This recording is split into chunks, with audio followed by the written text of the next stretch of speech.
தெரிவித்திருக்கிறார். மத்திய பிரதேசத்தில் இருமலால் பாதிக்கப்பட்டு மருத்துவமனைக்கு வந்த குழந்தைகளுக்கு கோல்ட்ரிப் என்ற இருமல் மருந்தை மருத்துவர் பிரவீன் சோனி பரிந்துரைத்திருக்கிறார்.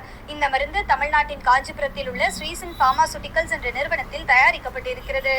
இந்நிலையில் இந்த மருந்தை உட்கொண்ட 7 வயதுக்குட்பட்ட 14 குழந்தைகள் அடுத்தடுத்து உயிரிழக்க பெயிண்ட் மற்றும் மை போன்ற பொருட்களை தயாரிக்க பயன்படுத்தப்படும் ஒரு வகை ரசாயனமான டைஎத்திலின் கிளைகால் அந்த மருந்தில் அடங்கி இருப்பது கண்டறியப்பட்டிருக்கிறது. உண்மையிலே ரொம்ப கஷ்டமாக இருக்குது இந்த வீடியோ பார்க்கும்போது. குழந்தைங்க செத்து போயிருக்காங்க.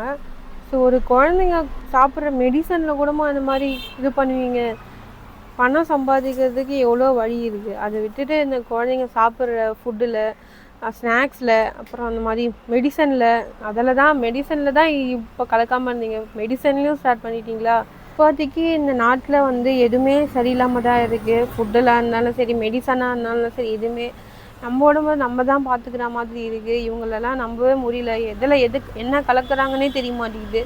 ஸோ இப்போ வந்து கலப்படம் ரொம்ப அதிகமாகிடுச்சு. ஸோ கேர்ஃபுல்லாக குழந்தைங்களுக்கு எதாவது வாங்கி கொடுக்குறதா இருந்தாலும் பார்த்து வாங்கி கொடுங்க. சாப்பிட்டோம் அப்படின்னு வாங்கி கொடுத்துடாதீங்க. ஸோ இல்லைன்னா முடிஞ்ச அளவுக்கு வீட்டில் செஞ்சு கொடுங்க.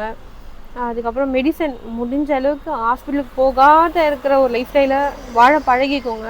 ஏன்னா ஹாஸ்பிட்டலுக்குன்னு போனாலே நிறைய ப்ராப்ளம் நடக்குது. ஸோ சிலது வந்து நம்ம கண்ணுக்கு தெரியுது, ஃபோன்லலாம் பார்க்குறோம்.